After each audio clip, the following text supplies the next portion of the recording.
Hello student, नमस्कार। School व्याख्याता भर्ती परीक्षा 2026 को बेस बना करके यहाँ उस पर आधारित लभ्य पथ एक संस्कृत विषय पर आधारित टेस्ट सीरीज जो है वह हमारे इस प्लेटफॉर्म पर अपलोड कर दी गई है और संपूर्ण जो क्वेश्चन है वह अपडेटेड हैं। कुछ क्वेश्चन है, कुछ टेस्ट संपूर्ण पाठ्यक्रम पर आधारित हैं और कुछ टेस्ट इसके यूनिट वाइज हैं और यूनिट का शेड्यूल क्या है उस शेड्यूल को भी हमने एप्लीकेशन में अपलोड कर दिया है। जैसा कि आज का जो टेस्ट है जिसका सॉल्यूशन हम देखेंगे संज्ञा प्रकरण। आप सभी को पता है स्कूल व्याख्याता भर्ती परीक्षा की बात करें या फिर किसी भी भर्ती परीक्षाओं की बात करें तो थोड़ा सा प्रश्न जो है वह प्रश्नों में थोड़ा सा परिवर्तन आया है, पूछने की जो शैली है उस शैली में परिवर्तन आया है। अगर जिस पैटर्न पर आरपीएससी के द्वारा प्रश्न पूछे जा रहे हैं उस पैटर्न के अकॉर्डिंग हमने अगर अपने आप को नहीं ढाला तो निश्चित कहीं ना कहीं हमारी हानि हो सकती है। इसलिए समय रहने से पहले ही हमें सचेत हो जाना है कि हमें अब जो है वह कोई भी चीज पढ़ें तो उसको व्याख्यात्मक रूप से ही पढ़ें। सिर्फ पहले ऑब्जेक्टिव क्वेश्चन पढ़ लेते थे कि क इस वर्ण का उच्चारण स्थान है तो अकु विसर्जन या नाम कंठ कंठ, तो यहां तक काम नहीं चलेगा। अब जो है वह कूट कथन से संबंधित प्रश्न आते हैं, 4 या 5 वाक्य लिखे हुए आ जाते हैं और उसमें से पूछ लेता है एग्जामिनर के इसमें से समीचीन कथन कौन सा है या समीचीन कथन का कूट जो है उसको आप पहचानिए। तो ऐसे में कहीं ना कहीं हमारा नुकसान हो सकता है। ठीक है, पोस्टें बहुत कम रहती हैं, प्रतिस्पर्धा इतनी बढ़ चुकी है कि उस प्रतिस्पर्धा के अनुरूप अगर हमारी तैयारी नहीं होती है तो कहीं ना कहीं हमारा लॉस हो सकता है। चलिए, लभ्य पद टेस्ट सीरीज स्कूल व्याख्याता भर्ती परीक्षा पर आधारित जिसका पहला टेस्ट जिसका नाम है संज्ञा प्रकरण। संज्ञा प्रकरण में कुछ टॉपिक को नए पाठ्यक्रम में शामिल किया गया है। इसके साथ में माहेश्वरी सूत्र इनको भी वर्तमान सिलेबस में शामिल किया गया है। इस संपूर्ण संज्ञा प्रकरण का जो यूनिट है उस यूनिट पर आधारित 100 क्वेश्चन इस टेस्ट में शामिल थे, जिसके 50 क्वेश्चनों का सॉल्यूशन हम इस आज की क्लास में देखेंगे। अगले 50 क्वेश्चन जो है वह नेक्स्ट क्लास जब भी होगी उसमें हम देख लेंगे और ये सारे वीडियोस हैं वह आपको एप्लीकेशन में अपलोड कर दिए जाएंगे। समस्त टेस्ट जो हैं उनकी पीडीएफ भी आपको मिलेगी और कुल इस टेस्ट सीरीज में पेपर जो है वह 16 पेपर हैं। 16 पेपर में जो 14 पेपर हैं वह यूनिट वाइज है। यूनिट वाइज में जो नए पाठ्यक्रम में जो परिवर्तन हुआ है उस परिवर्तित पाठ्यक्रम के अनुसार उस टेस्ट सीरीज को अपडेट भी कर दिया गया है। ठीक है, और उसके अनुसार और लास्ट में जो टेस्ट है वह संपूर्ण पाठ्यक्रम पर आधारित है। चलिए इस टेस्ट के सॉल्यूशन को स्टार्ट करते हैं। संज्ञा प्रकरण जो इसका टॉपिक था, इसका प्रश्न क्रमांक पहला। देखिए, प्रयास किया गया है कि संपूर्ण जो प्रश्न है उनको व्याख्यात्मक रूप से ही आपको पूछा जाए और इस तरह के क्वेश्चनों का आंसर आप तभी दे पाएंगे जब आपकी तैयारी बहुत डीप में होगी। ठीक है, अधस्तन वाक्येषु समीचीनम वाक्यानाम विकल्पम चिनुतः। इस जो वाक्य है 4, इनमें समीचीन वाक्य कौन कौन से हैं उनके विकल्प का चयन आपको करना है। ठीक है, माहेश्वर सूत्रेषु झभय सूत्रस्य क्रमः अष्टम वर्तते। माहेश्वर सूत्राणाम अपरनाम अक्षर समाम्नाय सूत्रमस्ति। माहेश्वर सूत्राणाम अंत्यवर्णः उपदेश संज्ञकः भवति और कपय इत्यस्य ककारोत्तरवर्ती अकारः इत संज्ञकः अस्ति। ठीक है, अब ये 4 यहां पर सेंटेंस दिए गए, वाक्य दिए गए हैं, उसमें समीचीन कथन कौन से हैं। तो सबसे पहले 14 माहेश्वरी सूत्रों की यहां पर चर्चा की गई है, तो हम 14 माहेश्वरी सूत्रों को यहां पर लिख लेते हैं कि 14 माहेश्वरी सूत्र कौन से हैं। तो ऐ उण रिल रिक ऐ ओंग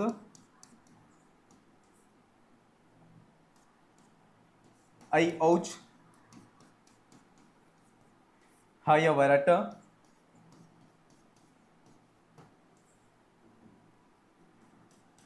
लण यम गणनम ऐ उण रिल रिक ऐ ओंग ऐ औच हय वरट लण यम गणनम झभय गढ़धश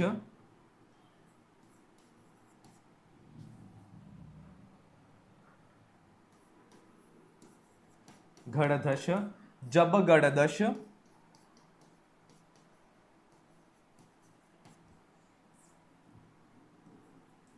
खफ छठ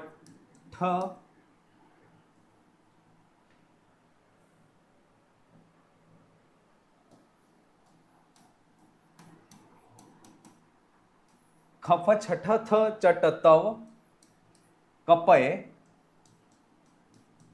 शस सर और हल। अगर आपने ये सूत्र, माहेश्वरी सूत्र अगर आपने अच्छे से सही से क्रम से लिख लिया तो इसका आंसर आप बहुत अच्छी तरह से दे पाएंगे। ठीक है, तो इसमें सबसे पहला वाक्य क्या है, माहेश्वर सूत्रेषु झभय सूत्रस्य क्रमः अष्टम वर्तते। तो देखिए नंबर 1 हो गया, 2 3 4 5 6 7 8। तो झभय सूत्र का जो क्रम है वह 8 है। तो पहला सेंटेंस जो है वह सही है। दूसरा जो है वह क्या है, माहेश्वर सूत्राणाम अपर नाम अक्षर समाम्नाय सूत्रमस्ति। माहेश्वर सूत्र है, इनको अक्षर समाम्नाय सूत्र भी कहते हैं, शिवल जाल सूत्र भी कहते हैं, माहेश्वर सूत्र भी कहते हैं, है ना। ये कुछ इसके अपर नाम है। तो माहेश्वर सूत्रों का अपर नाम अक्षर समाम्नाय सूत्र है। ये सेंटेंस भी इसका सही है। दोनों सूत्र सही, दोनों बातें सही है। माहेश्वर सूत्राणाम अंत्यवर्ण उपदेश संज्ञकः भवति। ठीक है, अब जब माहेश्वरी सूत्रों का हम जब पढ़ते हैं तब उसकी वृत्ति में माहेश्वरी सूत्रों का वर्णन जहां पर हो जाता है, उसके बाद इति माहेश्वराणी सूत्राणी। ठीक है, यह जो है वह माहेश्वरी सूत्र है, माहेश्वर सूत्र है। और एषाम अंत्यः इतः, ये सेंटेंस कहा गया है, क्या कहा गया है, एषाम अंत्यः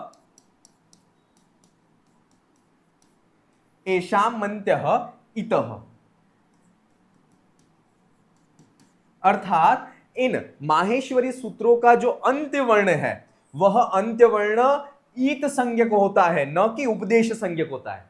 कैसा होता है, इन माहेश्वरी सूत्रों का अंत्य वर्ण जो है वह उपदेश संज्ञक नहीं होता, ईत संज्ञक होता है। कहा भी है एषाम मन्त्यः ईतः, अर्थात इन माहेश्वरी सूत्रों का जो अंतिम वर्ण है वह अंतिम वर्ण ईत संज्ञक होता है। तो ये सेंटेंस जो है वह सही नहीं है।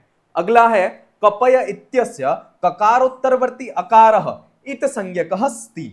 यहां कपय जो सूत्र है, उस कपय सूत्र में क में मिला हुआ जो अ है, क में मिला हुआ जो अ है वह इत संज्ञक है। ये सेंटेंस भी कहीं ना कहीं सही नहीं है, क्योंकि क में मिला हुआ अ जो है वह इत संज्ञक नहीं है, अपितु इन माहेश्वरी सूत्रों का जो अंत्य वर्ण होता है, जो अंत्य वर्ण होता है एषाम मन्त्यः इतः, इनका जो अंत्य वर्ण होता है वह इत संज्ञक होता है। तो क में मिला हुआ जो अ है वह इत संज्ञक नहीं है।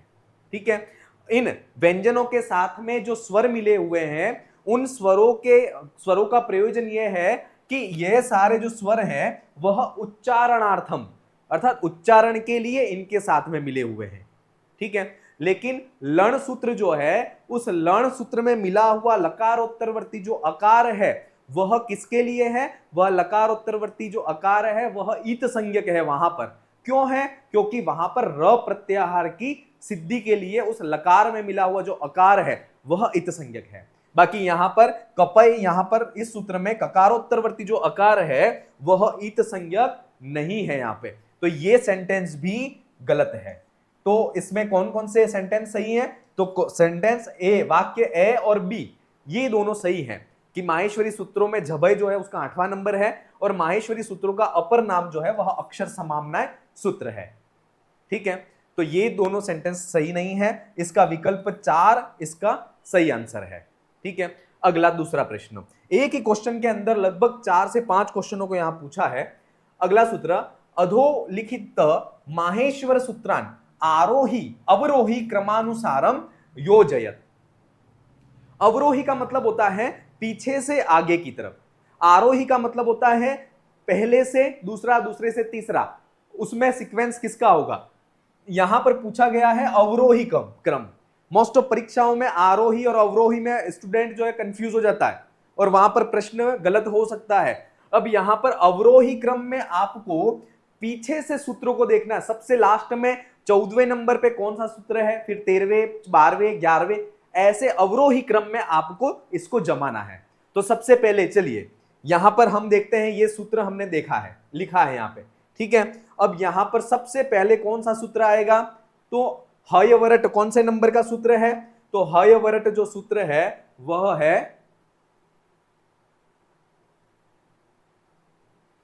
5वें नंबर का है।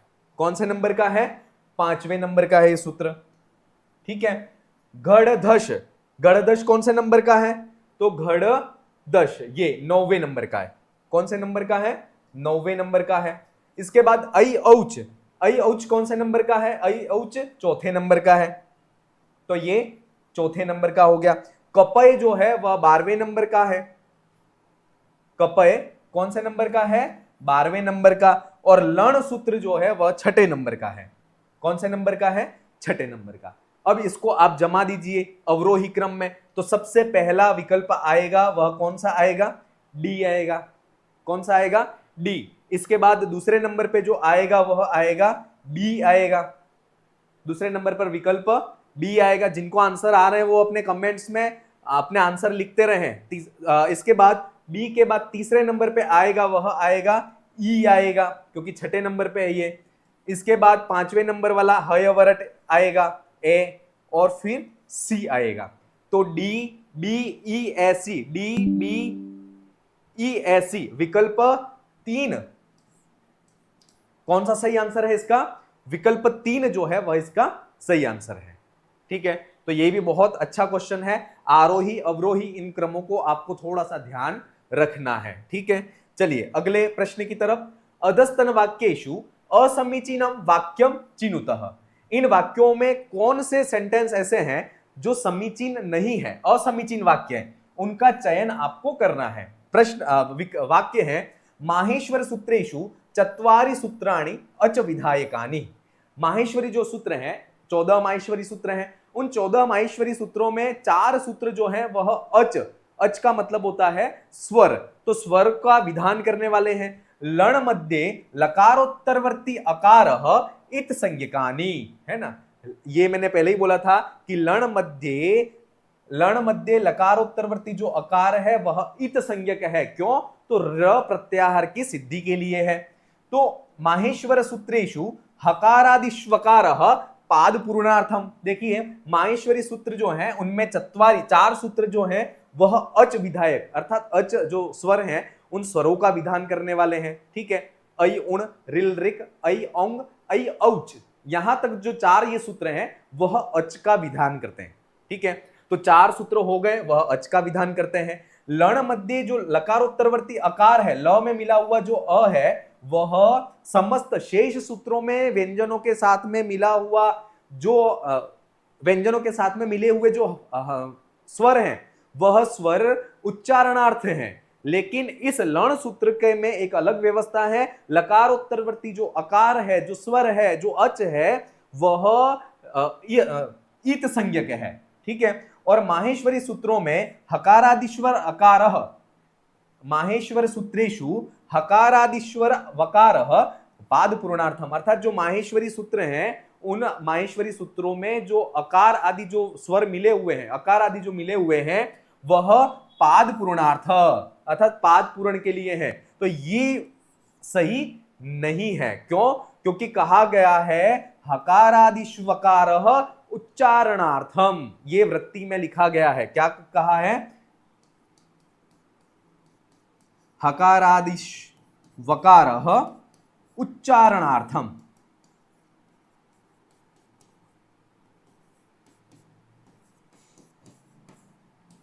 क्या कहा है? हकार आदि जो व्यंजन है उसमें मिला हुआ जो अकार है वह पाद पूर्णार्थम नहीं है, अपितु वह उच्चारणार्थम है। ठीक है, तो ये इसमें ये सेंटेंस सही है, ये भी सही है। ये सेंटेंस अर्थात सी जो ऑप्शन है वह इसका गलत है। ठीक है, अगला वाक्य है माहेश्वर सूत्रेषु इत संज्ञायाः प्रयोजनम प्रत्याहार निर्माणम अस्ति। माहेश्वरी सूत्रों में कहा गया है ऐषाम् अन्त्यः इतः, अर्थात इनका जो अंतिम व्यंजन है वह इत संज्ञक होता है। और इत संज्ञा का प्रयोजन क्या है? तो इत संज्ञा का प्रयोजन है प्रत्याहार का निर्माण करना। ठीक है, तो ये सेंटेंस भी सही है। लेकिन माहेश्वरी सूत्रों में हकारादिश्वकार पाद पूर्णार्थः, ये सेंटेंस जो है वह सही नहीं है। तो इसका सही विकल्प होगा विकल्प सी, इसका सही आंसर है। ठीक है, चलिए बहुत अच्छा प्रश्न है। अगला प्रश्न, अधो निर्दिष्टेषु युग्म पर्यायेषु समीचीनम विकल्पम चिनुतः। अब आपको इसमें सुमेलित करना है कि कौन सा स्वर में कौन सी मात्रा होती है। मात्रा के आधार पर या उच्चारण काल के आधार पर जो है वह स्वरों का विभाजन 3 प्रकार से किया गया है। कौन कौन से? तो उसमें है रस्व दीर्घ और प्लुत। ये किसमें? उच्चारण काल के आधार पर, है ना। उच्चारण काल के आधार पर स्वरों का 3 प्रकार से विभाजन किया गया है। एक तो हो गया रस्व, जिन स्वरों के उच्चारण में एक मात्रा या एक समय लगता हो उन स्वरों को रस्व स्वर कहते हैं।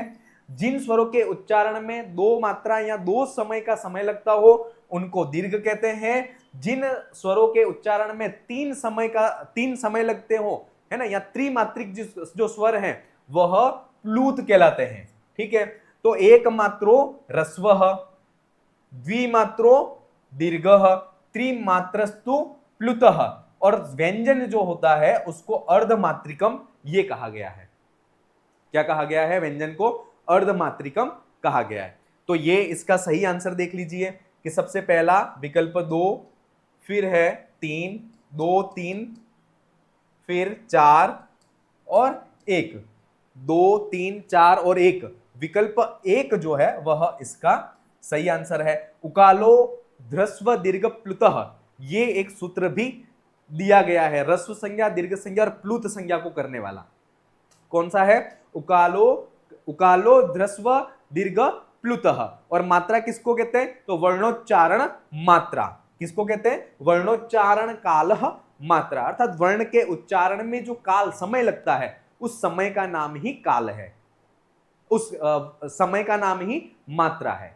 ठीक है, तो ये इसका जो सही आंसर है वह विकल्प 1 इसका सही आंसर है। तो यहां पर हमने रस्व संज्ञा, दीर्घ संज्ञा, प्लुत, क्योंकि स्वरों को नए पाठ्यक्रम में शामिल किया गया है तो हमें रस्व, दीर्घ और प्लुत संज्ञा विधायक जो सूत्र है वह भी हमें पता होना चाहिए। ठीक है, और वर्णोच्चारण कालः मात्रा, अर्थात वर्णों के उच्चारण में जो काल लगता है, जो समय लगता है, उसको मात्रा का नाम दिया गया है। ठीक है, तो इसका सही आंसर विकल्प 1 है। अगला प्रश्न, अच प्रत्याहारे परिगणित वर्णानाम विकल्पम चिनुतः। अच प्रत्याहार जो है उसमें किन वर्णों का काउंटिंग, किन वर्णों को अच प्रत्याहार में गिना जाता है, तो इसका विकल्प आपको चयन करना है। तो सबसे पहले यहां पर मैं अच प्रत्याहार का निर्माण कैसे होता है, तो ऐ उण रिल रिक ऐ औंग ऐ औच।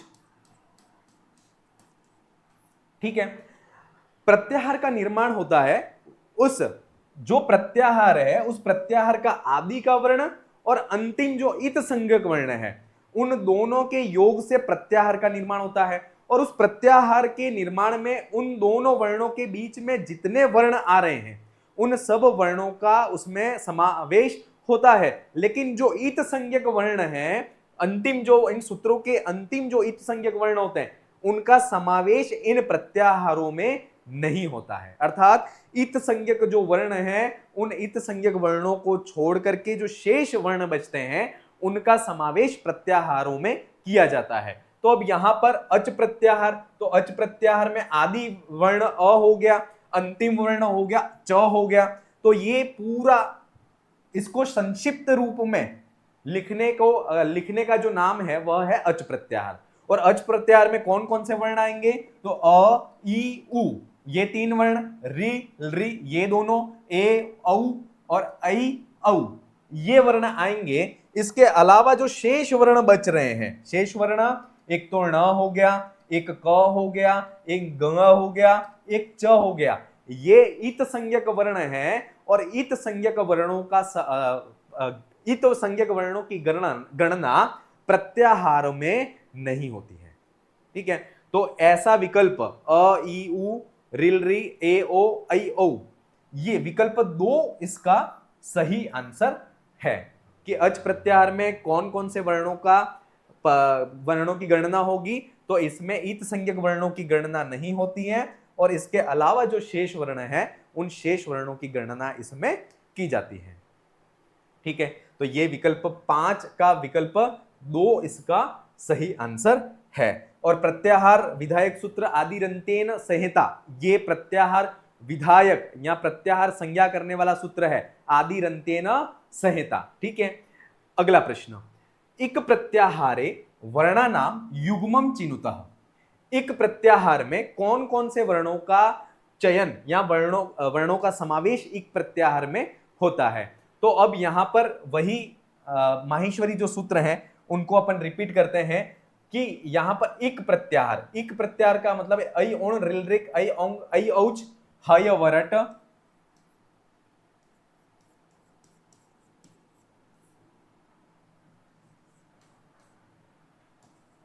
हय वरट लण आदि जो 14 माहेश्वरी सूत्र हैं वह संपूर्ण। अब यहां पर एक प्रत्याहार की बात कर रहे हैं, तो एक प्रत्याहार में इक ई तो आदि में हो गया और अंत्य इत संज्ञक वर्ण हो गया, वह हो गया क। क्या हो गया? क। तो इक प्रत्याहार में ई उ ण की गणना उस एक प्रत्याहार में नहीं होगी। क्यों नहीं होगी? क्योंकि ये इत संज्ञक है। फिर हो गया री और री, इन चारों वर्णों की ई उ रिल री, इन चारों वर्णों की गणना इक प्रत्याहार में होगी। ठीक है, तो इसका विकल्प देख लीजिए कौन सा है, ई उ रिल री विकल्प 3 जो इसका सही आंसर है। प्रत्याहारों का निर्माण किस प्रकार से होता है वह आपको बहुत अच्छी तरह से पता होना चाहिए। तो एक प्रत्याहार में वर्णों का कौन सा युग्म इसमें आता है, तो इसके अंतर्गत ई उ रिल री ये चारों वर्ण इसके अंतर्गत समावेश हो जाता है। ठीक है, अगला प्रश्न देखिए, हमारे इसी प्लेटफॉर्म पर स्कूल लेक्चरर का संपूर्ण पाठ्यक्रम पर आधारित लेक्चर, इसके साथ में ही असिस्टेंट प्रोफेसर भर्ती परीक्षा, अगर आप असिस्टेंट प्रोफेसर बनने का ड्रीम अगर रखते हो और चाहते हो कि हमें बनना है, तो संपूर्ण पाठ्यक्रम पर आधारित वीडियो लेक्चर और इसके पीडीएफ फॉर्मेट में नोट्स जो हैं वह भी इसी प्लेटफॉर्म पर अपलोड है, वहां पर जाकर के आप देख सकते हो। मुख्य तौर पर हमारा जो प्लेटफॉर्म है वह हायर एजुकेशन अर्थात असिस्टेंट प्रोफेसर भर्ती परीक्षा किसी भी स्टेट की हो उस पर काम करते हैं, और इसके अलावा नेट है यूजीसी नेट, अगर उसकी भी आप तैयारी करना चाहते हो तो जुड़ सकते हो। इसके अलावा स्कूल लेक्चरर जो है उस पर भी हम और हमारा प्लेटफॉर्म इस पर भी काम कर रहा है। ठीक है, तो आप एप्लीकेशन को डाउनलोड कर लीजिए, वहां जाकर के आप इन सारी चीजों को वहां जाकर के देख सकते हैं।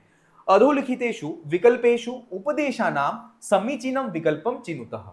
अधोलिखित जो विकल्प है उन विकल्पों में उपदेश, अद्युच्चारणम उपदेशम, ये एक उपदेश की डेफिनेशन दी है कि अद्युच्चारणम उपदेशम अर्थात पाणिनि के द्वारा जो सर्वप्रथम जिनका कथन किया गया, जिनके बारे में कहा गया, वो सारी चीजें जो है वो उपदेश के अंतर्गत आती हैं। और कौन कौन सी हैं, तो इसके संदर्भ में कहा है धातु सूत्र गणोनादि, क्या कहा है यहां लिख लेते हैं, धातु सूत्र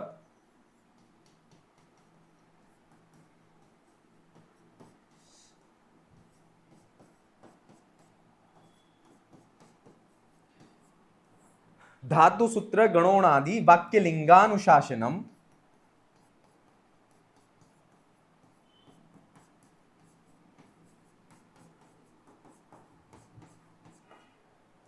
वाक्य लिंगानुशासनम आगमः प्रत्ययादेशः,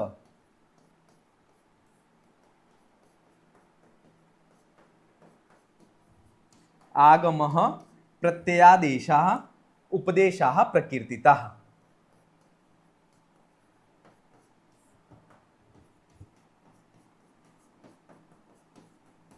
ठीक है, धातु सूत्र गण उणादि वाक्य जो है उणादि सूत्र हैं, वाक्य लिंगानुशासन आगम प्रत्यय आदेश, ये सारी चीजें जो हैं वह उपदेश के अंतर्गत आती हैं।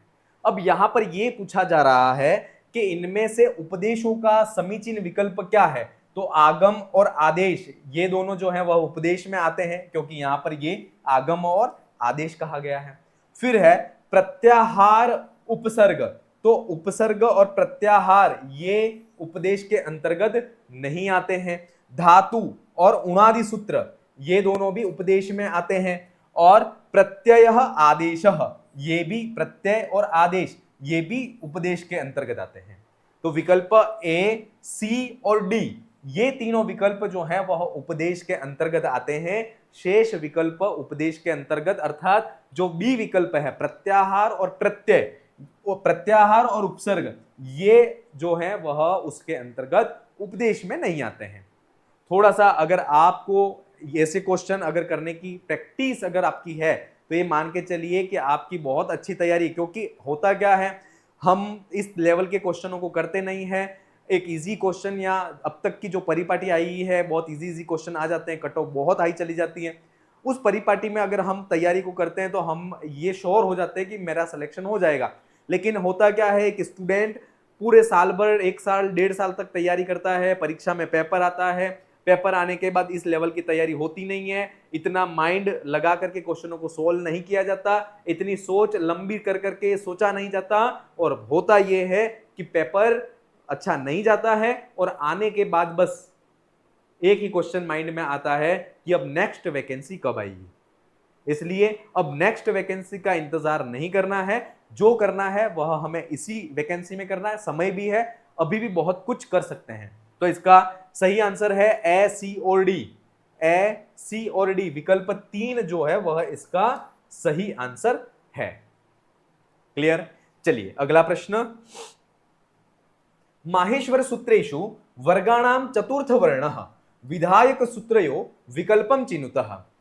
देखिए माहेश्वरी सूत्र जो है वह संस्कृत की जान या नींव कह सकते हैं, और उसको पाणिनि ने इतना व्यवस्थित रूप से, सिस्टमेटिक रूप से उसको जमाया है, या भगवान शिव के जो डमरू है उससे उत्पन्न हुए जो माहेश्वरी सूत्र हैं वह इतने सिस्टमेटिक हैं कि हर चीज को वहां एक सिस्टमेटिक रूप से वहां पर जमाया गया है। ठीक है, तो अब यहां पर यह पूछा जा रहा है कि माहेश्वरी सूत्रों में चतुर्थ वर्ण, देखिए स्पर्श वर्ण होते हैं, स्पर्श वर्ण कादयो मावसाना स्पर्शा, अर्थात क से क आदेयो म अवसाना, अर्थात क से लगा करके अंतिम म वर्ण के बीच में जो वर्ण है वह स्पर्श व्यंजन है। और स्पर्श व्यंजनों में जो चतुर्थ वर्ण है उस चतुर्थ वर्ण के विधायक सूत्र कौन कौन से हैं, ये बात यहां पर पूछी जा रही है। तो देखिए यम यम गणनम ये सूत्र जो है वह पंचम वर्ण का विधान करता है। कौन से सूत्र वर्ण का? पंचम वर्ण का। झभय, झ भ नहीं, झ और भ ये सूत्र जो है वह कौन सा, झ कौन सा वर्ण है बोलिए? प फ ब भ म, ठीक है, च छ ज झ, च छ ज झ, तो ये चतुर्थ वर्ण है। प फ ब भ, प फ ब भ ये भी चतुर्थ वर्ण है, अर्थात ये दोनों जो है वह चतुर्थ वर्ण है, ये चवर्ग का है, ये पवर्ग का है। तो एक तो सूत्र हो गया ये जो कि चतुर्थ वर्ण का विधान कर रहा है। ज ब गड़ दश, ज ब गड़ दश, तो ज च छ ज, ठीक है, प फ ब क ख ग, तो ये सूत्र जो है वह तृतीय वर्ण का विधान कर रहा है। कौन से वर्ण का? तृतीय वर्ण का। और घ ढ ध श है ना, घ ढ ध, तो देखिए क ख ग घ है ना, कवर्ग का चतुर्थ वर्ण हो गया ये। ट ठ ड ढ ये टवर्ग का चतुर्थ वर्ण। प फ ब भ, त थ द ध ये तवर्ग का चतुर्थ वर्ण, अर्थात बी और डी, विकल्प बी और डी ये दोनों सूत्र जो हैं वह चतुर्थ वर्ण का विधान करने वाले जो सूत्र हैं वह है। तो विकल्प बी और डी, विकल्प 2 इसका सही आंसर है। कौन सा? विकल्प 2 इसका सही आंसर है ना। चलिए अगले प्रश्न की तरफ बढ़ते हैं। कहने का मतलब प्रश्नों में यह प्रयास किया जा रहा है कि माहेश्वरी जो सूत्र हैं उन माहेश्वरी सूत्रों का पूरा निचोड़ किस तरह से स्टूडेंट को घुमा सकते हैं वो प्रयास पूरा किया जा रहा है, ताकि आपको इस लेवल की जाकर के तैयारी करनी है ये आपको पता चले। ठीक है, और प्रयास देखिए संस्कृत के स्टूडेंट हैं हम, और संस्कृत के स्टूडेंट को आपको सबको पता है सब्जेक्ट में सबसे हाईएस्ट कट ऑफ अपनी जाती है, तो उसके लिए हमें तैयारी भी उतनी दम की उतने ही अच्छी करनी है ना, दमदार तैयारी हमारी होनी चाहिए। चलिए युग्म पर्यायेषु उचितम विकल्पेन योजयत, यहां पर जो है वह आपको उचित विकल्प के साथ में इनका सुमेलन करना है। ठीक है, अब यहां पर यह है कि कुछ वर्ग जो है या वर्ण है उनके नाम है, और यहां पर प्रत्याहारों का नाम है। क्या है? प्रत्याहारों का। तो आपको यह पता है अंतस्थ वर्ण जो है उसके अंतर्गत कौन सा प्रत्याहार होता है? तो यणो अंतस्थ। क्या होता है? यण प्रत्याहार जो है वह अंतस्थ, यण प्रत्याहार जो है उसके अंतर्गत अंतस्थ वर्ण आते हैं। अंतस्थ वर्ण कौन से हैं? तो य, व, र और ल ये अंतस्थ व्यंजन है। ठीक है, शलोष्माणः अर्थात शल प्रत्याहार के अंतर्गत उष्म व्यंजन आते हैं। उष्म व्यंजन कौन से हैं? तो श, श, स, ह, ये उष्म व्यंजन हो गए। तो उष्म व्यंजनों का शल के साथ में हो गया। अब तृतीय वर्ण और चतुर्थ वर्ण, इसकी बात करते हैं। तो वर्गाणाम चतुर्थ वर्ण, वर्गों का चतुर्थ वर्ण जो है वह कौन सा है? तो वर्गों का चतुर्थ वर्ण हो गया, वह हो गया झष प्रत्याहार। कौन सा हो गया? झष। झष प्रत्याहार के अंतर्गत चतुर्थ वर्णों का समावेश होता है। आप माहेश्वरी सूत्रों में जाकर के जहां पर झष प्रत्याहार बन रहा है उसको जाकर के देखोगे तो वहां पर चतुर्थ वर्ण के अंतर्गत, झष प्रत्याहार के अंतर्गत चतुर्थ वर्ण आते हैं। इसके बाद वर्गों का तृतीय वर्ण किस प्रत्याहार के अंतर्गत आता है? तो जश प्रत्याहार के अंतर्गत चतुर्थ वर्णों का समावेश वहां पर होता है। तो अब यहां पर सही आंसर होगा पहले का 3, दूसरे का 4, इसके बाद तीसरे का 1 और चौथे का 2। तो विकल्प 2 जो है वह इसका सही आंसर है। देखिए, ऐसे क्वेश्चन हम परीक्षा में जब बैठते हैं तब हमारा डिप्रेशन इतना होता है, हम इतने उहापोह में होते हैं कि ऐसे क्वेश्चनों को गलत कर लेते हैं, और इन प्रत्याहारों को पढ़ करके जाने के बाद भी, सब कुछ याद होने के बाद भी याद हम नहीं कर पाते हैं। और यही कंडीशन में मेरी बताऊं, 2016 की बात कर रहा है, स्कूल लेक्चरर का मैंने खुद ने एग्जाम दिया, उस समय मेरी भी यही कंडीशन हुई थी कि प्रत्याहार जो है वह एक ऐसी चीज है कि अगर उनको बहुत अच्छी तरह से घुमा फिरा करके नहीं पढ़ते हैं तो वह यहां से जो क्वेश्चन है वह गलत हो सकते हैं। और संज्ञा प्रकरण याद रखना स्कूल लेक्चरर का ऐसा टॉपिक है जहां से एक भी क्वेश्चन आपका गलत नहीं होना चाहिए। विकल्प 2 इसका सही आंसर है। अगला प्रश्न, माहेश्वर सूत्रेषु वर्गाणाम प्रथम द्वितीयश्च वर्ण विधायक सूत्राणाम क्रमम चिनुतः। देखिए, सूत्रों का क्रम, सूत्रों का क्रम, ऐसे ही क्वेश्चन आपसे पूछे जा रहे हैं बार बार, ताकि आपका ब्रेन जो है वह ब्रेन हर तरह से, जो आपका मस्तिष्क है वह हर तरफ से उसको सोचे। ठीक है, तो माहेश्वरी सूत्रों में वर्गों का प्रथम और द्वितीय वर्ण जो है वह कौन सा है? ये विधायक सूत्रों का क्रम कौन सा है? तो सबसे पहला यहां पर मैं फिर से माहेश्वरी सूत्र जो है उनको फिर से लिखता हूं ताकि आपको अभ्यास हो जाए कि कौन कौन से हैं सूत्र। ऐ उण, ठीक है, रिल रेक,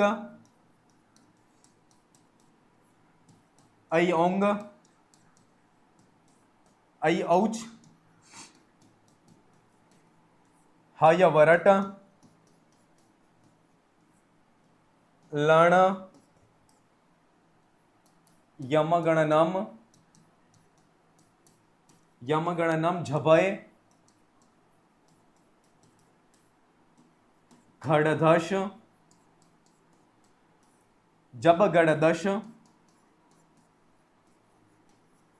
जब गणदश, खफ छटत चटतव,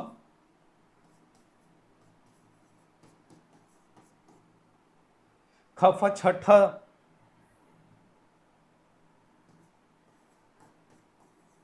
थ चटतव,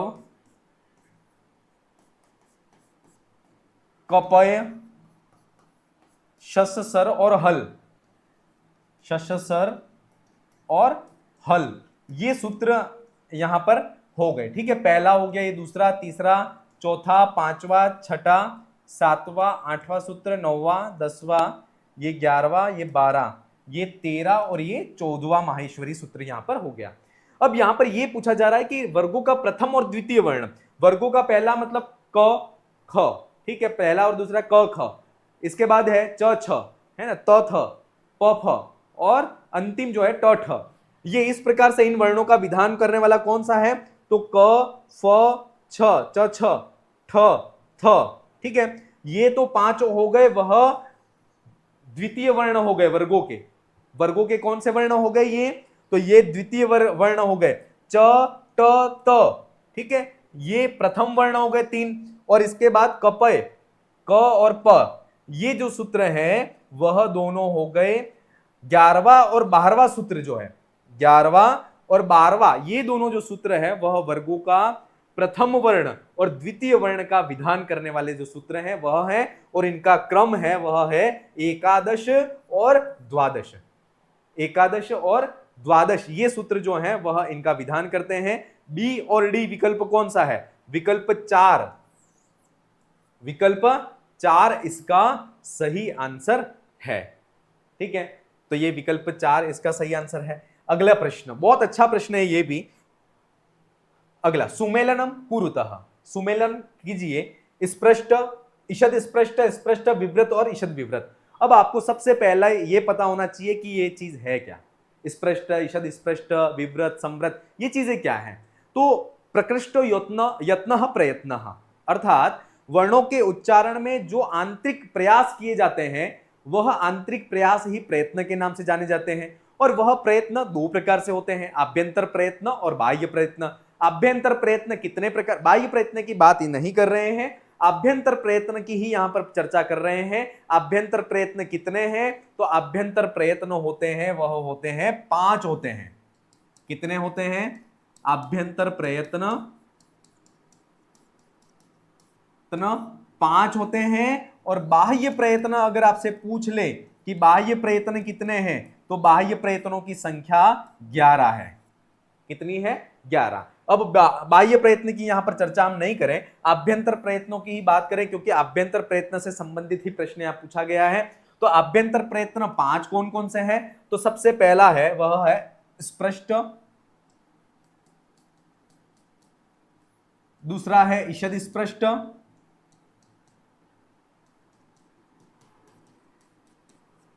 तीसरा है ईषद विव्रत,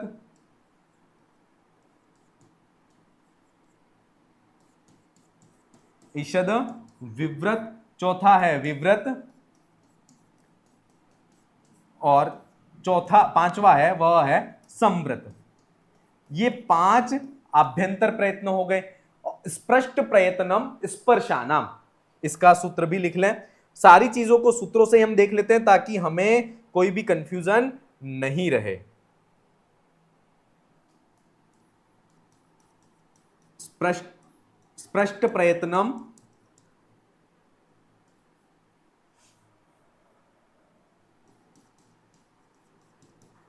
स्पष्ट प्रयत्नम स्पर्शानाम। ठीक है, स्पर्श जो व्यंजन है उन स्पर्श व्यंजनों का प्रयत्न, आभ्यंतर प्रयत्न ईषद स्पष्ट में लिख लें इसको, स्पष्ट प्रयत्न होता है ये। ठीक है, स्पर्श व्यंजन शॉर्ट में मैं यहां लिख देता हूं। ठीक है, स्पर्श व्यंजन जो है कितने हैं, तो 25 जो स्पर्श व्यंजन है, का देयो मावसाना स्पर्शा, क आदि में और म अवसान, जो वर्गीय 25 जो व्यंजन है उस 25 व्यंजनों का आभ्यंतर प्रयत्न स्पष्ट होता है। ईषद स्पष्ट ईषद स्पष्ट अंतस्थानाम, अंतस्थ जो व्यंजन है य, व, र और ल, इनका प्रयत्न जो है वह ईषद स्पष्ट होता है। ईषद विव्रत किसका होगा, तो ईषद विव्रत ऊष्माणाम, ऊष्मणाम अर्थात श, श, स और ह, इन व्यंजनों का आभ्यंतर प्रयत्न ईषद विव्रत होता है। विव्रतम स्वराणाम अर्थात जो समस्त स्वर हैं उन स्वरों का आभ्यंतर प्रयत्न विव्रत होगा। संवृत किसका होगा, तो रस्व अ जो है, रस्व अ वह प्रयोग दशा में तो संवृत होगा, और प्रक्रिया दशा में, व्याकरण की जो प्रक्रिया है उस व्याकरण की प्रक्रिया दशा में वह जो रस्व अ है वह विव्रत होता है। यह थोड़ा सा आपको ध्यान में रखना है कि संवृत 5वें नंबर का अभ्यंतर प्रयत्न है, उसके अंतर्गत रस्व अ होता है, और उसका प्रयोग दशा में तो वह संवृत होगा। और प्रयोग दशा का मतलब होता है जो सामान्य लोक व्यवहार में जब वाक्यों में रस्व अ का प्रयोग होगा तब वह संवृत होगा। जैसे यहां पर मैं राकेश लिखता हूं, क्या लिखा, राकेश, तो शकार उत्तरवर्ती जो अकार है ये प्रयोग दशा, लौकिक लोक व्यवहार में इसका प्रयोग किया जा रहा है, तो यहां पर जो ये अ है वह संवृत होगा। लेकिन जब इसकी व्याकरण प्रक्रिया की बात करें, जैसे हिमालय, हिमालय, ठीक है, तो इसको हिमालय का जब संधि विच्छेद करेंगे हिम धन आलय, तो जहां पर हिम मकारोत्तरवर्ती जो अकार है वह प्रक्रिया दशा है, तो उसमें जब प्रक्रिया में जब उस रस्व अ की बात करेंगे तब वह विव्रत कहलाता है। अब यहां पर आपको सारी चीजें क्लियर हो चुकी होंगी। कि स्पष्ट प्रयत्न कौन से हैं, ईषद स्पष्ट कौन से हैं, ईषद विव्रत कौन से हैं, और ईषद ईषद विव्रत, विव्रत और संव्रत कौन से हैं। सारी चीजें क्लियर। और इन को सूत्रों के साथ में स्पष्ट प्रयत्नम स्पर्शानाम, ईषद स्पष्ट अंतस्थानाम, ईषद विव्रत उष्मणाम और विव्रत स्वराणाम और रस्वस्य अप्रयोगे संव्रतम प्रक्रियायाम तु विव्रतमेव, ये इसके सूत्र हैं। और इन सूत्रों के साथ में आप याद करोगे तो कितना भी परीक्षा में अगर आपके ऊपर प्रेशर आ जाए एग्जामिनेशन हॉल का, आप उस ऐसे प्रश्नों को गलत नहीं करोगे। और अगर आप इनको सूत्रों से याद नहीं करते हो तो कहीं ना कहीं वहां जाकर के भूल सकते हो। इसलिए आपको थोड़ा सा बहुत ही प्रामाणिकता के साथ में, सूत्रों के साथ में आपको याद करना है। चलिए अपन इसको कूट मिलाते हैं। ईषद स्पष्ट, ईषद स्पष्ट अंतस्थानाम, अंतस्थ कौन से, य व र ल, विकल्प 3। स्पष्ट प्रयत्नम स्पर्शानाम, च छ ज झ, ये स्पर्श व्यंजन है। विव्रतम स्वराणाम, विव्रत में ए ओ ऐ औ, ये स्वर हो गए। ईषद विव्रत, ईषद विव्रत उष्माणाम, श श स ह, ये विव्रत है, ईषद विव्रत है। क्लियर। तो इसका सही आंसर होगा 3। पहले का 3 इसमें भी आ रहा है, दोनों में आ रहा है, फिर 1 इसमें आ रहा है, फिर ये 4 और फिर ये 2। विकल्प 1 इसका सही आंसर है। देखिए, ईषद स्पष्ट अंतस्थ य व र ल सही है। स्पष्ट च छ ज झ, ये भी स्पष्ट च छ ज झ सही है। विव्रतम स्वराणाम, विव्रत स्वरों का होता है, ए ओ ऐ औ, ये भी सही है। ईषद विव्रतम श श स ह, ठीक है। तो पहले का 3, दूसरे पहले का 3, दूसरे का 1, तीसरे का 4 और चौथे का 2। विकल्प 1, विकल्प 1 इसका सही आंसर है। चलिए, ये इस तरह से 12 क्वेश्चन, 11 क्वेश्चन। अगले क्वेश्चन की तरफ अब हम बढ़ते हैं। अगला क्वेश्चन है 12वां क्वेश्चन।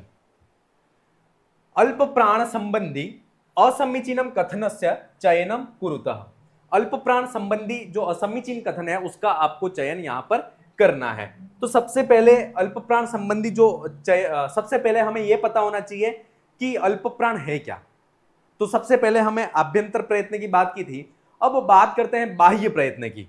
किसकी बात करते हैं? बाह्य प्रयत्न की। बाह्य प्रयत्न के लिए हमें ये कौन कौन से बाह्य प्रयत्न हैं और बाह्य प्रयत्नों में किन किन का समावेश होता है, ये चीजें हमें पता होनी चाहिए।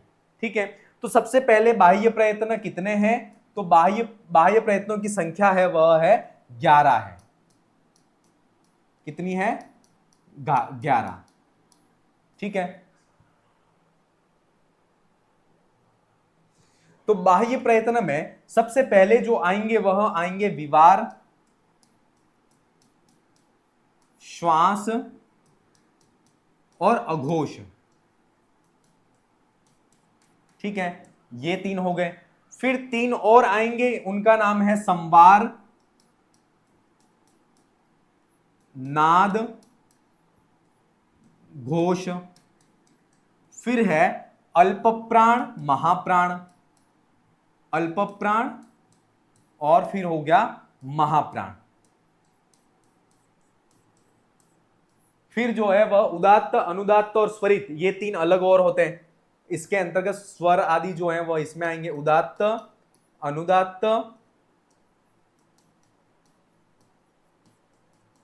और स्वरित। अब इन तीनों को आप इन संपूर्ण को काउंट करोगे, 3 और 3 6, 6 और 3 9, 9 और 2 11। ये 11 जो है वह बाह्य प्रयत्न है। क्या है? बाह्य प्रयत्न। अब इसके अंतर्गत क्या क्या आते हैं? तो सबसे पहले विवार, श्वास, अघोष, इसके अंतर्गत क्या क्या आते हैं? तो कहा है खरो विवारा, खरो विवारा, श्वासाघोषाश्च। अर्थात खर प्रत्याहार जो है, उस खर प्रत्याहार के अंतर्गत आने वाले जो वर्ण हैं वह विवार, उनका बाह्य प्रयत्न विवार, श्वास और अघोष होता है। तो खर प्रत्याहार के अंतर्गत कौन कौन से वर्ण आते हैं?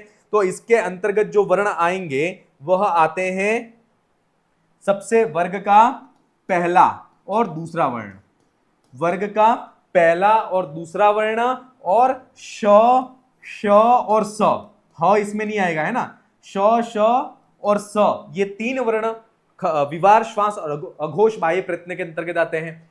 फिर संवार, नाद और घोष, इसकी जब बात करते हैं तो इसके लिए कहा है हशः संवारा, हशः संवारा नादा घोषाश्च। अर्थात जो हर्ष प्रत्याहार है, उस हर्ष प्रत्याहार के अंतर्गत जो वर्ण आते हैं उनका बाह्य प्रयत्न, संवार, नाद और घोष होता है। अब हर्ष प्रत्याहार के अंतर्गत कौन कौन से वर्ण आते हैं, तो शेष वर्ग का तीसरा, चौथा और पांचवा वर्ण, और इसमें उष्म व्यंजनों में श, श और स तो हो गया था, ह बचा था, तो ह और फिर य, व, र और ल, ये वर्ण, इनका अभ्यंतर बाह्य प्रयत्न, संवार, नाद और घोष होता है। अल्प प्राण के अंतर्गत कौन कौन आते हैं, तो वर्गाणा प्रथम, तृतीय, पंचम, यणश्च अल्प प्राणः, ये एक सूत्र है, क्या है, वर्गाणाम प्रथम, तृतीय, पंचमा, यणश्च अल्प प्राणः, यणश्च अल्प प्राणः, ठीक है। अर्थात वर्ग का पहला, दूसरा और पहला, तीसरा और पांचवा वर्ण, वर्ग का पहला, तीसरा और पांचवा वर्ण, और यण प्रत्याहार, यण का मतलब है य, व, र और ल, ये अल्प प्राण के अंतर्गत आते हैं। और महाप्राण के अंतर्गत कौन कौन आते हैं, तो इस डायग्राम को बहुत अच्छी तरह से याद कर लें कि वर्गाणाम द्वितीय, चतुर्थो, शलश्च, द्वितीय, चतुर्थो, शलश्च महाप्राण, अर्थात वर्ग का दूसरा और चौथा वर्ण और शल अर्थात जो उष्म व्यंजन श, श, श, स, ह, ये महाप्राण के अंतर्गत आते हैं। वर्ग का दूसरा और चौथा वर्ण और श, श, स और ह, ये वर्ण महाप्राण के अंतर्गत आते हैं। अब आपको क्वेश्चन क्या पूछा गया है उस पर हम चलते हैं। अल्प प्राण से संबंधित असमीचीन कथन कौन सा है, एकोनविंशति व्यंजनानाम बाह्य प्रयत्नम अल्प प्राण अस्ति। अब यहां पर क्या है, सबसे पहली बात 21 व्यंजन जो हैं उन 21 व्यंजनों का बाह्य प्रयत्न अल्प प्राण होता है, ठीक है। अब सबसे पहला अल्प प्राण की बात यहां पर ये की जा रही है, ठीक है। तो अब यहां पर आप गिन लीजिए, वर्ग का पहला, तीसरा और पांचवा वर्ण, अर्थात वर्ग एक वर्ग, 5 वर्ग हैं, स्पर्श व्यंजनों के 5 वर्ग हो गए, तो 5 इंटू 3 अर्थात वर्ण हो गए 15 हो गए, है ना। एक वर्ग में 5 वर्ण, तो 5 एक वर्ग में 3 वर्ण और 5 वर्ग हैं, कुछ टुपु आपको पता ही है, तो 5 इंटू 3 इंटू 5 तो 15, और इसके बाद य, व, र, ल अर्थात 15 और प्लस 4 कितने हो गए, तो ये 15 और 4 हो गए 19 हो गए, कितने हुए 19। तो इसका पहला वाक्य एकोनविंशति, एक ऊनविंशति अर्थात 19 व्यंजनों का बाह्य प्रयत्न अल्प प्राण होता है, ये बात जो है वह सेंटेंस सही है, ठीक है। क्यों सही है, तो हमने वहां पर बहुत अच्छी तरह से देख लिया। जश प्रत्याहारस्य वर्णानाम बाह्य प्रयत्नः अल्प प्राणः भवति। अब सबसे पहले हमें यह पता होना चाहिए कि जश प्रत्याहार के अंतर्गत वर्ण कौन से आते हैं, तो सॉरी, तो हमने पहले देखा था कि जश प्रत्याहार के अंतर्गत वर्ण, वर्ग का तीसरा वर्ण जो है वह जश प्रत्याहार के अंतर्गत आता है। तो जश प्रत्याहार के वर्णों का बाह्य प्रयत्न अल्प प्राण होता है। अब देखिए जश तृतीय वर्ण कहां हो रहा है, तो ये तृतीय वर्ण ये हो गया, ठीक है। तो तृतीय वर्ण जो है वर्गों का जश प्रत्याहार के वर्णों का बाह्य प्रयत्न अल्प प्राण होता है, ये वाक्य वहां कहा जा रहा है। तो ये सही बात है क्योंकि वर्गों का पहला, तीसरा और पांचवा ये वर्ण अल्प प्राण होते हैं। तो ये सेंटेंस भी इसका सही है कि जश प्रत्याहार का बाह्य प्रयत्न अल्प प्राण होता है। ठीक है, यण प्रत्याहारस्य वर्णानाम बाह्य प्रयत्न अल्प प्राण भवति। अब यण प्रत्याहार में अंतस्थ वर्ण आते हैं, है ना, अंत य वर ल, तो ये य वर ल इनका बाह्य प्रयत्न क्या होता है, अल्प प्राण, बाह्य प्रयत्न अल्प प्राण होता है। ये सेंटेंस भी इसका एकदम सही है। झष प्रत्याहारस्य वर्णानाम बाह्य प्रयत्न अल्प प्राण भवति। अब झष प्रत्याहार के अंतर्गत कौन से वर्ण आते हैं, तो झष प्रत्याहार के अंतर्गत जो वर्ण आते हैं वह आते हैं वर्गों का चतुर्थ वर्ण। कौन सा आता है, वर्गों का चतुर्थ वर्ण। और चतुर्थ वर्ण जहां पर होगा, यहां पर यह कहा जा रहा है कि उनका बाह्य प्रयत्न अल्प प्राण होता है। लेकिन देखिए वर्गाणाम द्वितीय चतुर्थो शलश्च महाप्राण, अर्थात वर्गों का दूसरा और चौथा वर्ण जहां पर होगा और शल प्रत्याहार के वर्ण अर्थात ऊष्म व्यंजन जहां पर होंगे उनका बाह्य प्रयत्न महाप्राण होता है। ये बात यहां पर कही जा रही है, ये बात यहां पर कही जा रही है। तो ये चौथा सेंटेंस जो है वह गलत है कि वर्गो शल झष प्रत्याहार जो है, सेंटेंस क्या है कि झष प्रत्याहार के वर्गों का बाह्य प्रयत्न अल्प प्राण नहीं होता, ये होता है महाप्राण होता है। क्या होता है, महाप्राण। इसलिए ये सेंटेंस जो है वह सही नहीं है। और यहां पर यही अल्प प्राण संबंधी असमीचीन कथन का आपको चयन करना है। विकल्प 4 इसका सही आंसर है। ठीक है, चलिए अगले प्रश्न की तरफ बढ़ते हैं।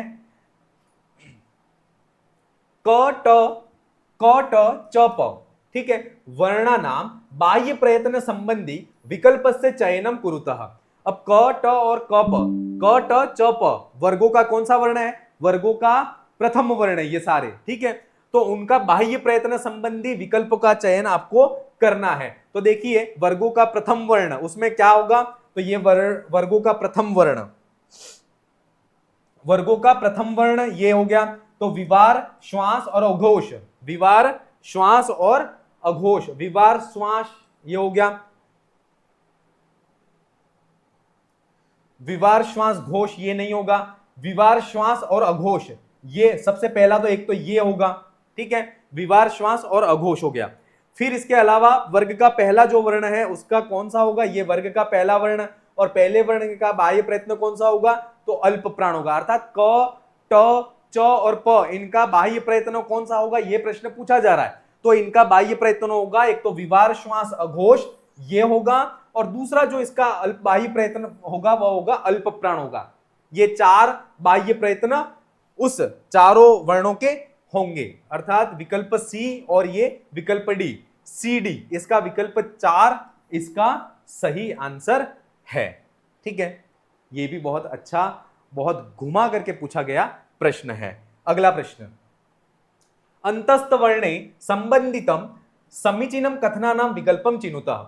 अंतस्थ वर्ण जो है उन अंतस्थ वर्णों से संबंधित समीचीन कथन का आपको विकल्प का चयन करना है। ठीक है, अंतस्थ वर्णानाम आभ्यंतर प्रयत्नम ईषद स्पृष्टम अस्ति, ईषद स्पृष्टम अंतस्थानाम, ये पढ़ा था ना हमने जब आभ्यंतर बाह्य आभ्यंतर प्रयत्न की बात की थी, तब हमने पढ़ा था ईषद स्पृष्टम, ईषद स्पृष्टम अंतस्थानाम, अर्थात अंतस्थ जो प्रयत्न, अंतस्थ जो व्यंजन है, अंतस्थ वर्ण है, उनका आभ्यंतर प्रयत्न ईषद स्पृष्ट होता है। तो ये बात जो है वह सही है।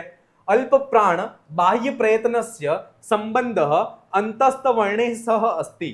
अल्प प्राण जो बाह्य प्रयत्न है उस अल्प प्राण बाह्य प्रयत्न का संबंध अंतस्थ वर्णों के साथ में है, ये पूछा जा रहा है। तो ये अल्प प्राण अंतस्थ वर्ण य वर ल ये अंतस्थ वर्ण है, और अंतस्थ वर्णों का बाह्य प्रयत्न अल्प प्राण है ये कहा जा रहा है। तो दूसरा सेंटेंस जो है वह भी इसमें ये भी समीचीन है। ठीक है, तीसरा, संवार नाद अघोष प्रयत्नस्य संबंधः अंतस्थ वर्णे सह अस्ति। संवार नाद और अघोष प्रयत्न का संबंध अंतस्थ वर्णों के साथ में है, ये यहां पर पूछा जा रहा है। लेकिन संवार नाद और अघोष, संवार नाद और अघोष नहीं, संवार नाद और घोष इनका संबंध अंतस्थ वर्णों के साथ में, ये समीचीन नहीं है। क्लियर, क्योंकि य वर ल अंतस्थ वर्ण है, अंतस्थ वर्णों का संबंध संवार नाद और घोष के साथ में है, न कि संवार नाद और अघोष के साथ में। ठीक है, तो संवार नाद और अघोष प्रयत्न का संबंध अंतस्थ वर्णों के साथ में है, ये सेंटेंस सही नहीं है। यण प्रत्याहारे अंतस्थ वर्णानाम अंतर्भाव भवति, यण प्रत्याहार में अंतस्थ वर्णों का अंतर्भाव होता है, ये बात भी सही है।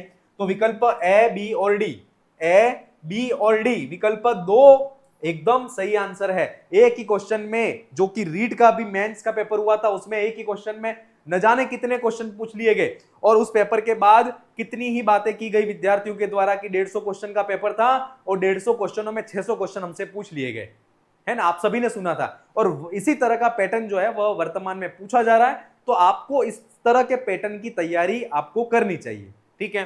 तो इसका विकल्प 2 ए बी डी इसका सही आंसर है। अगला प्रश्न, त थ वर्णेन संबंधितम समीचीनम विकल्पम चिनुतः, त और थ वर्ग का पहला और दूसरा वर्ण, इससे संबंधित समीचीन विकल्प कौन सा है उसको आपका चयन करना है, ठीक है। अब यहां पर उच्चारण स्थान भी समावेश हो गए, ठीक है। ऋतुलसानाम दंत्यः, अर्थात ऋतु तवर्ग जो है त थ द, इनका उच्चारण स्थान दंत्य होता है, अर्थात त और थ दंत्य वर्ण है, ये बात सही है। विव्रत, विवार और श्वास ये इसके बाह्य प्रयत्न है, तो क्या विव्रत, विवार और श्वास इसके बाह्य प्रयत्न है क्या? देखिए आप, तो यहां पर विव्रत, विवार और श्वास ये पूछा जा रहा है, तो विव्रत तो हो गया, वह क्या हो गया, विव्रत प्रयत्न किसका होता है? तो विव्रत प्रयत्न होता है, वह होता है स्वरों का होता है। किसका होता है? स्वरों का होता है। तो ये सेंटेंस जो है विव्रत, ठीक है, तो विव्रतम स्वराणाम, तो ये स्वर तो है नहीं, तो ये सेंटेंस तो वैसे ही गलत हो गया, ठीक है। अब दूसरा सेंटेंस देखते हैं, त थ दंत्य वर्ण है, सही है। तो इसके बाद स्पष्ट प्रयत्नम स्पर्शानाम, त और थ स्पष्ट स्पर्श व्यंजन है, तो ये भी स्पष्ट जो है वह इसका आभ्यंतर प्रयत्न है, ये भी सही है। विवार, श्वास और घोष ये बाह्य प्रयत्न, विवार, श्वास और घोष, तो विवार और श्वास ये दोनों तो है इसके बाह्य प्रयत्न, लेकिन घोष नहीं है, अपितु वहां पर क्या है, अघोष है ना। विवार, श्वास और अघोष अगर है तो वह इसका बाह्य प्रयत्न है, लेकिन ये सेंटेंस घोष नहीं है अपितु अघोष है, क्योंकि वर्गों का तीसरा, चौथा और पांचवा जो वर्ण है उसका बाह्य प्रयत्न घोष होता है, तो ये सेंटेंस भी इसका सही नहीं है, ठीक है। एक ही प्रश्न में उच्चारण स्थान भी हो गए, आभ्यंतर प्रयत्न भी हो गए, बाह्य प्रयत्न भी हो गए, सारा सब कुछ समावेश एक ही प्रश्न में हो गया, ठीक है। अगला प्रश्न, दंत्य वर्णा, तथा दंत्य वर्ण है, सही है। स्पष्ट प्रयत्न है, ये भी सही है। विवार, श्वास और अघोष है, ये सेंटेंस भी सही है, क्योंकि वर्गों का पहला और दूसरा श, श और स इनका बाह्य प्रयत्न विवार, श्वास और अघोष होता है, ये सेंटेंस भी सही है। और अल्प प्राण है, ठीक है, त जो है वह कैसा है, अल्प प्राण है, क्योंकि वर्गों का पहला, तीसरा और पांचवा वर्ण अल्प प्राण होता है, तो त है वह अल्प प्राण है, और थ है वह दूसरा और चौथा वर्ण, ये महाप्राण होते हैं, तो अल्प प्राण और ये महाप्राण, अर्थात विकल्प 3 इसका सही आंसर होगा। अब आप अगर चौथा भी चेक करना चाहो तो पहला सबसे विकल्प इसका है कंठ्य वर्ण, तो क्या त और थ कंठ्य वर्ण है? तो आपको पता होगा अकु विसर्जनीय नाम कंठ, अर्थात कंठ्य वर्ण के अंतर्गत त और थ नहीं आते, इसलिए ये कंठ्य वर्ण नहीं है, तो विकल्प 3 इसका सीधा सा सही आंसर है। अगला प्रश्न, सुमेलनम कुरुतः, आपको सुमेलित करना है। सबसे पहला स्पष्ट, विव्रत, विवार, संवार, स्पष्ट, तो आपको पता है विव्रतम किसका होता है, विव्रत स्वराणाम, अर्थात डी, डी, डी का एक, ठीक है, डी का एक, अर्थात ये विकल्प भी सही है, ये भी सही है, ये भी सही है, ठीक है। च क्या है, तो च स्पर्श व्यंजन है, कैसा है, स्पर्श, तो इसका बाह्य प्रयत्न क्या होगा वो देखते हैं अपन। तो बाह्य प्रयत्न इसका होगा वर्ग का पहला, क्या होगा, विवार, श्वास और अघोष, ठीक है, तो च का विवार, अर्थात ये भी सही हो गया, ये भी सही है, ठीक है, ये दोनों आ रहे हैं इसमें। व कैसा है, अंतस्थ है, तो अंतस्थ इषद स्पृष्ट, इषद स्पृष्ट, स्पृष्ट व्यंजन जो है, स्पृष्ट प्रयत्न जो है वह स्पर्श व्यंजनों का होता है। ईषद स्पृष्ट अंतस्थानम, अर्थात जो य व र ल इनका ईषद स्पृष्ट होता है, ठीक है। और ह श श स ह है ना, श श स ह ये हो गया। अब यहां पर जो ह है वह ऊष्म व्यंजन है, और ऊष्म व्यंजनों का जो बाह्य प्रयत्न होता है, ऊष्म व्यंजनों का बाह्य प्रयत्न जो होगा वह होगा संवार होगा। क्या होगा? संवार। तो इसका सही आंसर क्या होगा उसको देखते हैं। तो सबसे पहला च वर्ण जो है उसका बाह्य प्रयत्न क्या होगा? विवार होगा। क्या होगा? विवार। क्यों विवार होगा? क्योंकि विवार श्वास और अघोष उनके बाह्य प्रयत्न वर्गों का पहला वर्ण होता है। फिर व यणो, व जो है वह अंतस्थ है। ईषद स्पृष्टम अंतस्थानाम, अर्थात विकल्प 3 इसका है, सही है। ई स्वर है, स्वरों का आभ्यंतर प्रयत्न विव्रत होता है। ह जो है उसका बाह्य प्रयत्न संवार होगा। विकल्प 4 इसका सही आंसर होगा। तो इसका सही आंसर क्या है? पहले का 2, दूसरे का 3, तीसरे का 4, चौथे का ए। विकल्प 2 इसका सही आंसर है। ठीक है, चलिए अगला प्रश्न। माहेश्वरी सूत्रेषु अंत्यवर्णाः भवति। तो माहेश्वरी सूत्रों में एषाम अंत्यः ईतः, अर्थात माहेश्वरी सूत्रों में अंत्य वर्ण जो होते हैं वह ईत संज्ञक होते हैं। कैसे होते हैं? ईत संज्ञक। विकल्प 2 इसका सही आंसर है। सिंपल सा क्वेश्चन है। असमीचीनम कथनस्य चयनम कुरुतः। असमीचीन कथन का आपको इसमें चयन करना है कि क्षत्रि प्रत्यय ऋकारस्य इत संज्ञा हलन्त्यम सूत्रेण भवति। दूसरा, र वर्ण मूर्धन्य संज्ञकः अस्ति। इंद्र पदस्य संयोग संज्ञा भवति। वर्णानाम अतिशयित सन्निधि संहिता नामना ज्ञायते। देखिए, र वर्ग ऋतु रसाणाम मूर्धा, अर्थात ऋषि वाला री, ट ट ठ ड ढ ण, ऋतु र, इसके बाद श, इनका उच्चारण स्थान मूर्धा से होता है, इसलिए ये वर्ण जो है वह मूर्धन्य वर्ण है। तो ये सही बात है। इंद्र पद की संयोग संज्ञा होती है। हलोनंतरा संयोग, अर्थात जहां पर अचो के व्यवधान से अजबी अव्यवहिता, अर्थात जहां पर अच अर्थात अचो के स्वरों के व्यवधान से रहित जो व्यंजन है उन व्यंजनों के बीच में संयोग संज्ञा होती है। याद रखना, संयोग संज्ञा क्या होगी? तो इंद्र जो है उस इंद्र में न जो है न, और फिर जब इंद्र के टुकड़े करते हैं तो ई हो गया, फिर न आधा हो गया, फिर अर्ध द हो गया, और अर्ध द के बाद र, और फिर अ। ये इस तरह से उसकी में टुकड़े होते हैं। तो इसमें यहां पर न और द, इन दोनों के बीच में कोई भी अच स्वरों का व्यवधान नहीं है। द और र, इन दोनों के बीच में भी कोई स्वर का व्यवधान नहीं है। तो जहां पर अचो स्वरों के व्यवधान से रहित जो व्यंजन है उस व्यंजनों की संयोग संज्ञा होती है। तो विकल्प 3 भी सही है। वर्णानाम पर सन्निकर्ष संहिता, संहिता संज्ञा का जो सूत्र है उसकी वृत्ति में से ये पंक्ति उठाई गई है कि वर्णों की अतिशयित सन्निधि, अतिशयित सन्निधि का अर्थ है अत्यधिक निकटता। अतिशयित सन्निधि का अर्थ क्या है? अत्यधिक निकटता। तो उस वर्णों की अतिशयित सन्निधि को किस संहिता के नाम से जाना जाता है? और क्षत्रि प्रत्यय जो है उस क्षत्रि प्रत्यय में त में मिला हुआ जो री है उस ऋकार की इत संज्ञा हलंत्यम सूत्र से नहीं होती। हलंत्यम जो है वह हल अर्थात व्यंजन वर्णों की इत संज्ञा करता है, और अच की इत संज्ञा करने वाला री जो है वह अच है, और अचों की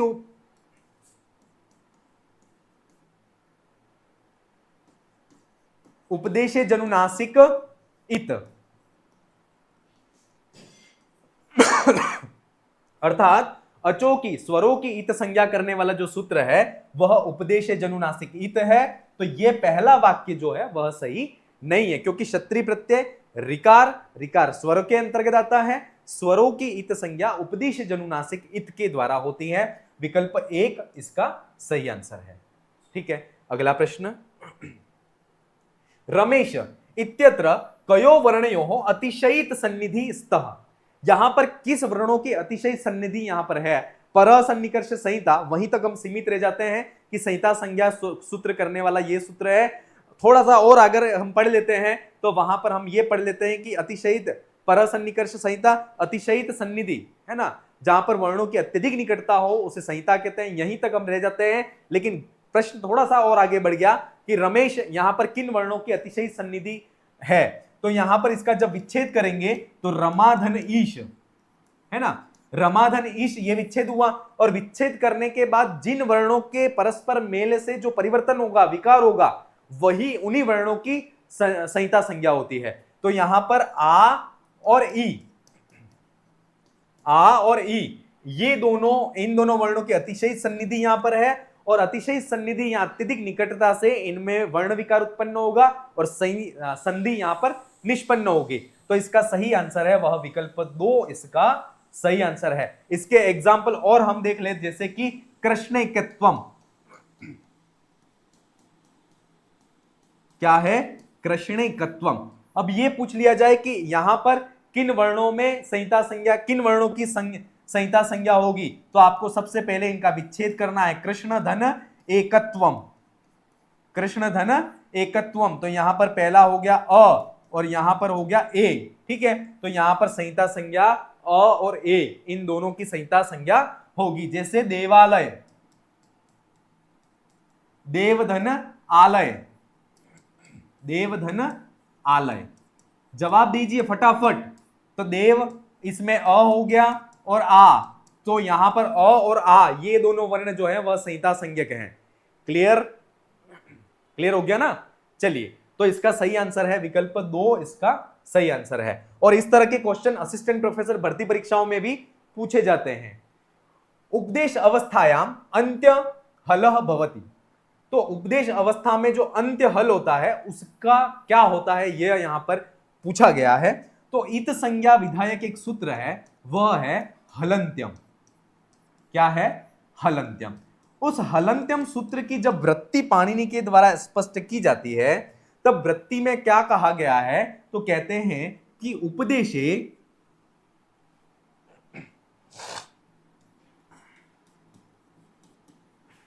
क्या कहा है, उपदेशे अंत्यम, उपदेशे अंत्यम हलः ईत संज्ञकः स्यात्। क्या कहा है कि उपदेश में अंतिम जो हल है, अंतिम हल है वह ईत संज्ञक होता है। तो विकल्प 2 इसका सही आंसर है।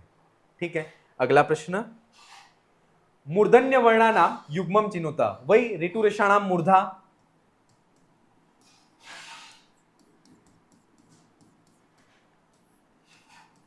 ये मूर्धा उच्चारण स्थान किन वर्णों का मूर्धा है, तो री, इसके बाद ट, ठ, ड, ढ, ण इनका, और र और श इनका उच्चारण स्थान मूर्धा है। तो यहां पर मूर्धन्य वर्ण कौन से हैं, र है, श है, श, ये श नहीं है तो ये गलत है, र है, ये श नहीं है ये भी गलत है, री है, श है, ट, ठ, ड, ट, ठ और थ नहीं है, ट, ठ, री, र, श, विकल्प 4 सही है, ये मूर्धन्य संज्ञक वर्ण है। क्लियर, विकल्प 4 इसका सही आंसर है। थोड़ा सा हम फास्ट चल रहे हैं क्योंकि क्वेश्चन थोड़े से आपके पड़े हुए भी हैं।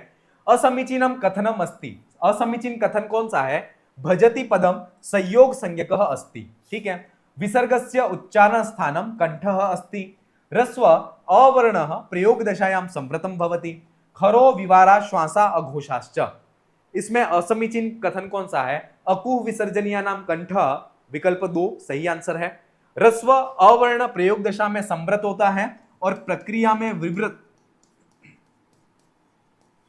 प्रक्रिया दशायाम विवृतम,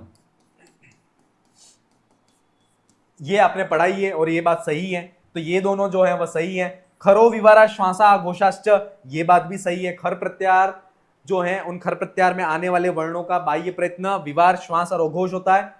खर प्रत्यार के अंतर्गत कौन कौन से वर्ण आते हैं, वर्ग का दूसरा, पहला, दूसरा, श, श और स वर्ण वह इसके अंतर्गत आते हैं। ठीक है, अब यहां पर भजति पदम, भजति पद जो है वह तिगंत पद है। कैसा है, तिगंत, और सुप तिगंतम पदम, अर्थात जो सुबंत और तिगंत पद होते हैं उनकी पद संज्ञा होती है। ठीक है, और यहां पर यह कहा गया है कि संयोग संज्ञक है, तो ये समीचीन नहीं है। भजति पदम पदम संयोग संज्ञक नहीं है, अपितु ये तो पद संज्ञक है। और संयोग संज्ञा किसकी होती है?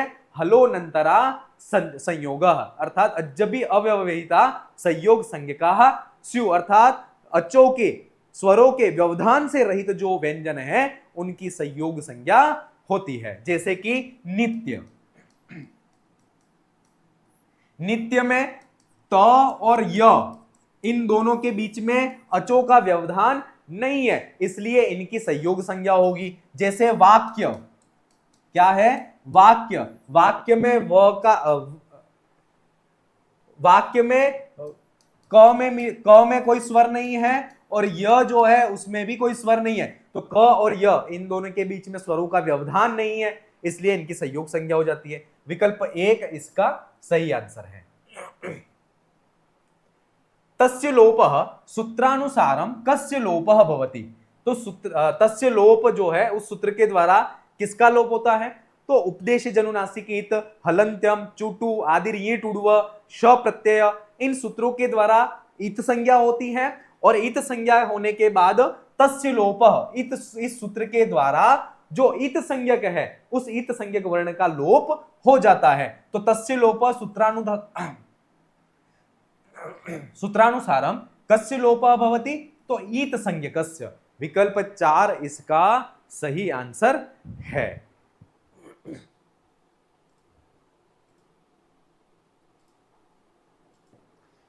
चलिए अगले प्रश्न की तरफ बढ़ते हैं। रस्वादि भेदेन अचः कतिधा, रस्वादि के भेद से अच कितने प्रकार का होता है? तो रस्वादि के भेद से जो अच है वह 3 प्रकार का होता है। कितने प्रकार का? 3, रस्व, दीर्घ और प्लुत।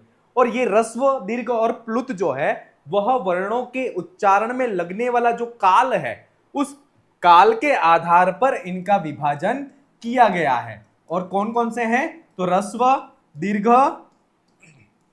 और प्लुत। जहां पर जिन स्वरों के उच्चारण में एक समय लगता है वे रस्व स्वर कहलाते हैं। जिन स्वरों के उच्चारण में दो मात्रा का समय लगता है वह दीर्घ कहलाते हैं। जिन स्वरों के उच्चारण में 3 मात्रा का समय लगता है वह प्लुत कहलाते हैं। अ, ई, उ, री और री, ये 5 हैं वह रस्व स्वर हैं। इसके बाद दीर्घ स्वरों की बात करें, आ, ई, उ, री, ए, ओ, ऐ और औ, ये 8 जो स्वर हैं वह दीर्घ स्वर कहलाते हैं। और इन दीर्घ स्वरों के पीछे ही ये अगर चिन्ह लगता है तो इनको प्लुत स्वर कहा जाता है। क्या कहा जाता है? प्लुत स्वर।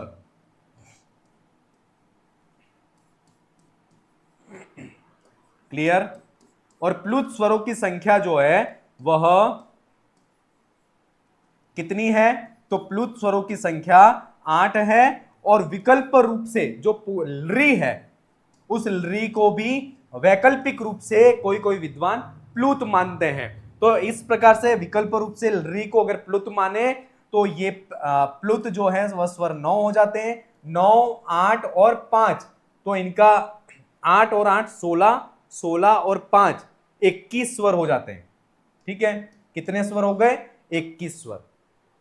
8 और 8 इसको प्लुत को अगर नहीं मानते हैं तो, ठीक है। अगर प्लुत को भी री को प्लुत मानते हैं तो ये 22 स्वर हो जाते हैं।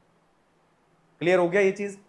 चलिए अगला प्रश्न, अधोलिखितेषु कस्मिन् विकल्पे ई अ वर्णयो अतिशयित सन्निधि अस्ति। इन विकल्पों में कहां पर ई और अ इस वर्ण की अतिशय सन्निधि यहां पर दिखलाई गई है। यहां पर ये जो चौथा विकल्प है उस चौथे विकल्प को काट करके यहां पर जो विकल्प है वह है प्रत्यक्षरम। क्या है? प्रत्यक्षरम। तो यहां पर अभ्युदय में अभी धन उदय, अभी प्लस उदय, तो यहां पर जो है वह ई और उ इन दो वर्णों की अत्यधिक सन्निधि है। सुधी धन उपास्य, सुधी धन उपास्य, यहां पर दीर्घ ई और उ इन वर्णों की अतिशय सन्निधि है। विद्याधन आलय, विद्याधन आलय, तो विद्याधन आलय में आ और आ इन दोनों की अतिशय सन्निधि है। और प्रत्यक्षरम में प्रतिधन अक्षरम, प्रतिधन अक्षरम, अर्थात यहां पर ई और अ इन दोनों वर्णों की अत्यधिक सन्निकटता है। विकल्प 4 इसका सही आंसर है। ठीक है, अगला प्रश्न, तालवादिषु सभाग स्थानेषु ऊर्ध्वभागो निष्पन्नो अचः भवति। तो तालवादी सभाग स्थानेषु जो उच्च भाग से निष्पन्न होते हैं वह उदात्त स्वर कहलाते हैं। क्या कहलाते हैं? उदात्त, उच्चेर उदात्त, निच्चेर अनुदात्त, समाहार स्वरित, ये तीन उदात्त, अनुदात्त और स्वरित स्वरों की भेद है और उनकी ये डेफिनेशन है। ठीक है, विकल्प 1 इसका सही आंसर है। अगला प्रश्न, त्रिच इत्यत्र इत संज्ञा विधायकम सूत्रम किम। त्रिच जो सूत्र है उस त्रिच सूत्र में जो च है उस च की इत संज्ञा किस सूत्र से होती है? तो जो च है वह हल अर्थात व्यंजन है, और व्यंजन की जब भी इत संज्ञा होगी तब वह हलंत्यम सूत्र से, अर्थात उपदेश अवस्था में, उपदेश अद्योच्चारणम उद्देशम, अर्थात पाणिनि के द्वारा सर्वप्रथम जो कहे गए हैं वह उपदेश हैं। कौन कौन से हैं? तो मैंने बताया था कौन कौन से उपदेश के अंतर्गत आते हैं। उसमें प्रत्यय भी उपदेश के अंतर्गत आते हैं। त्रिच प्रत्यय है और त्रिच प्रत्यय का अंतिम जो हल है वह अंतिम हल की इत संज्ञा हलंत्यम सूत्र के द्वारा होती है। ठीक है, तो विकल्प 4 इसका सही आंसर है। अगला प्रश्न, संयोग संज्ञायाः संबंधः केन सह वर्तते। संयोग संज्ञा का संबंध किस से है? तो हलोनंतरा संयोगः, अजबि अव्यवहिता व्यंजने संयोग संज्ञा स्यु। विकल्प 3 इसका सही आंसर है, अर्थात अचोके स्वरों के व्यवधान से रहित जो व्यंजन है उस व्यंजनों की संयोग संज्ञा होती है। विकल्प 3 इसका सही आंसर है। अगला प्रश्न, अधोलिखितेषु असंगतम विकल्पम स्यात्। कौन सा? तो अकु विसर्जनीयानाम कंठ, ह जो है वह उसका उच्चारण स्थान कंठ है। ऋतुलसानाम दंतः, ठीक है ये भी सही है, ऋतुलसानाम दंतः। डकार ट ठ ड है ना, ऋतुरसानाम मूर्धा, और इचु यशानाम तालु, यकार का उच्चारण स्थान तालु है, ये भी सही है।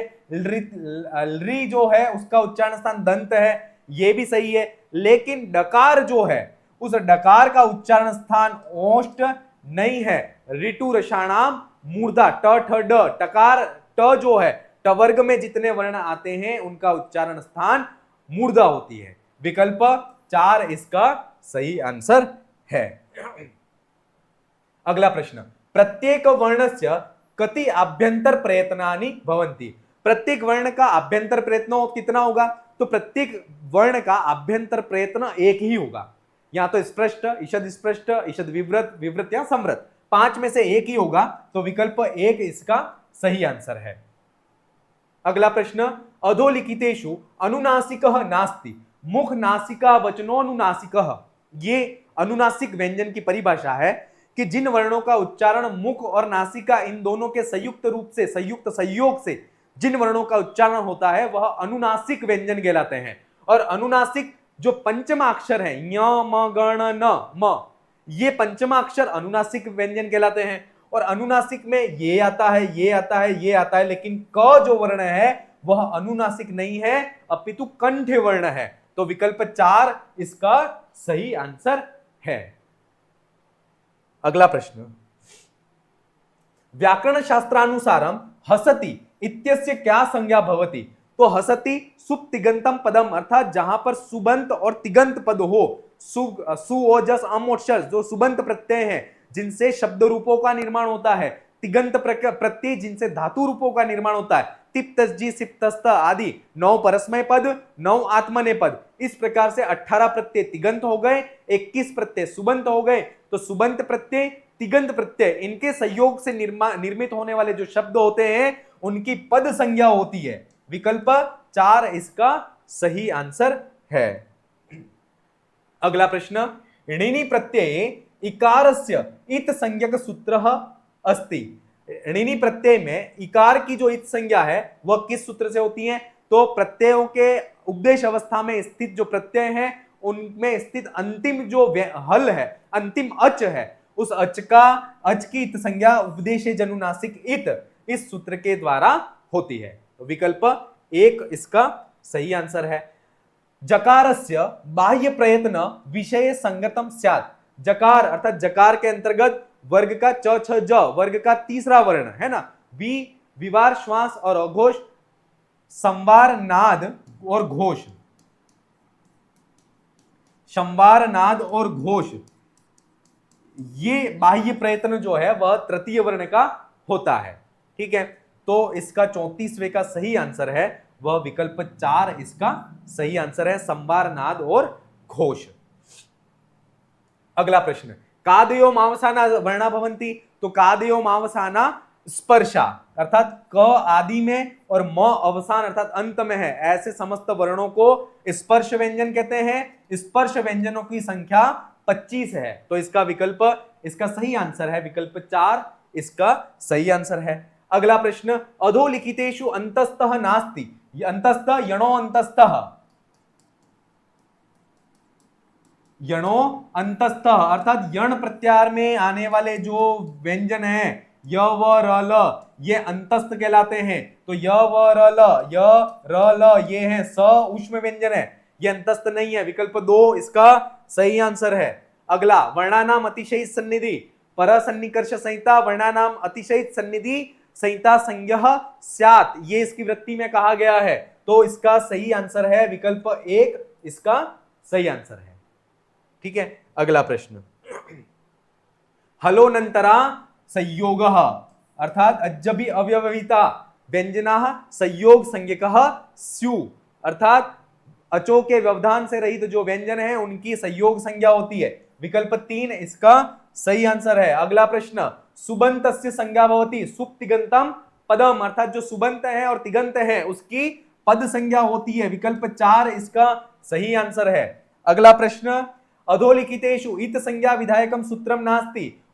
चोटू इत संज्ञा करता है, लशक तद्धिते करता है, श प्रत्यय से करता है, इसके अलावा उपदेश जनुनासिक इत भी करता है, इसके बाद हलंत्यम भी सूत्र करता है, लेकिन उच्चैर उदात्त ये उदात्त संज्ञा करता है, न कि कोई इत संज्ञा करता है। विकल्प 1 इसका सही आंसर है।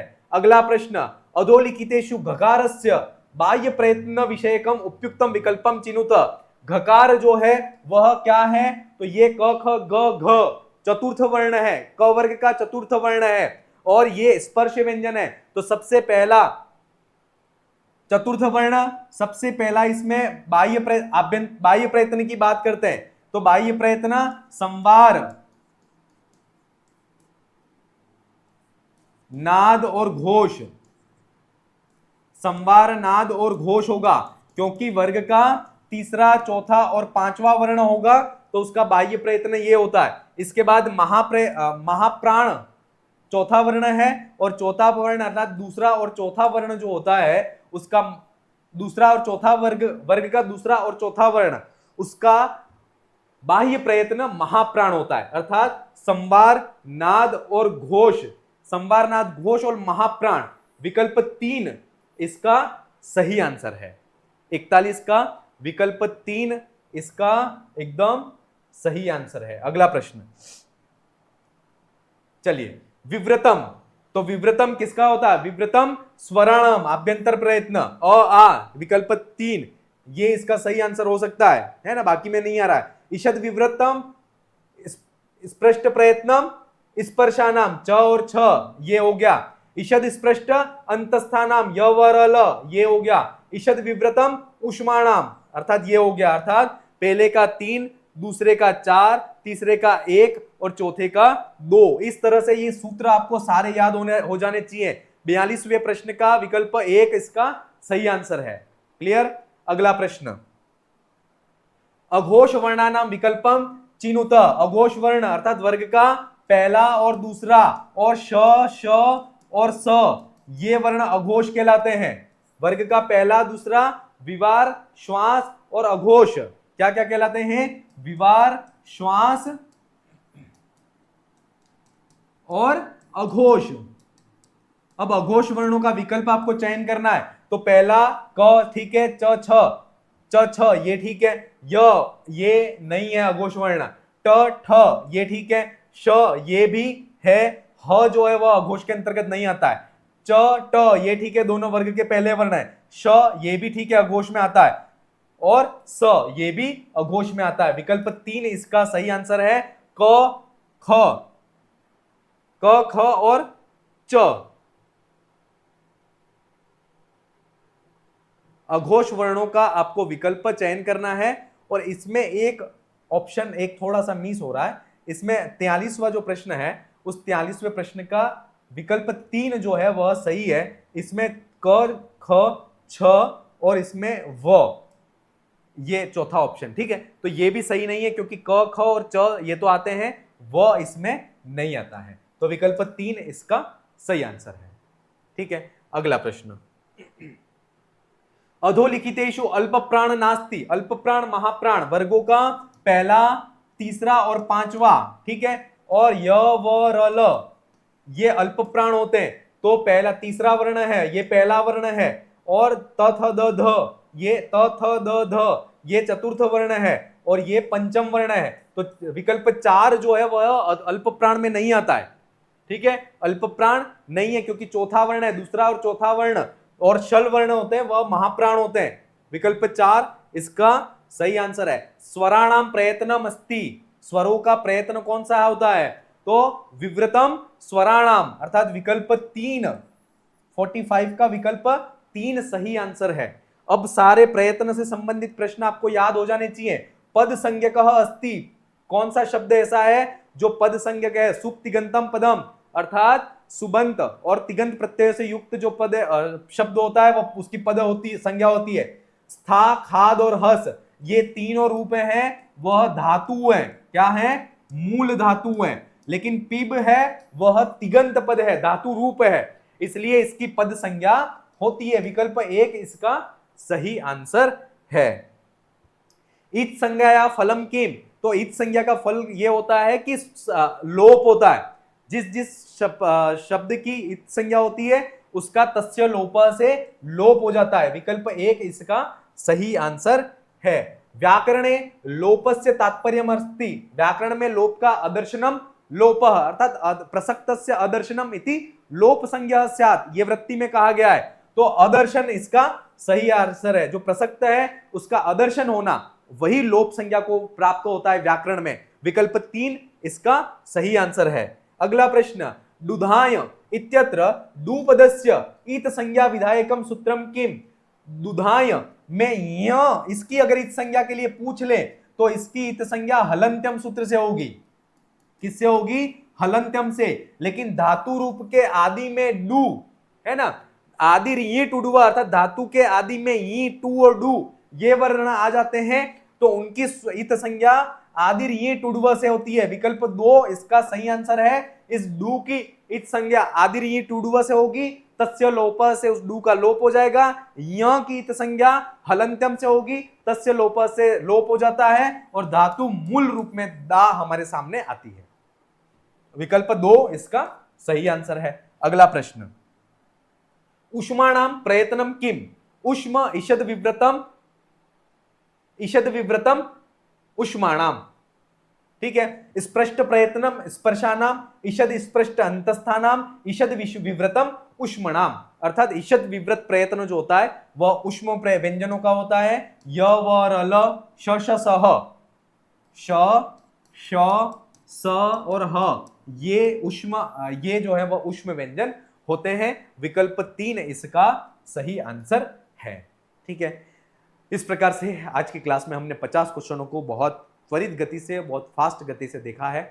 अगली क्लास में हम अगले क्वेश्चनों के साथ में फिर मिलेंगे। आप अपनी तैयारी को जारी रखें। धन्यवाद।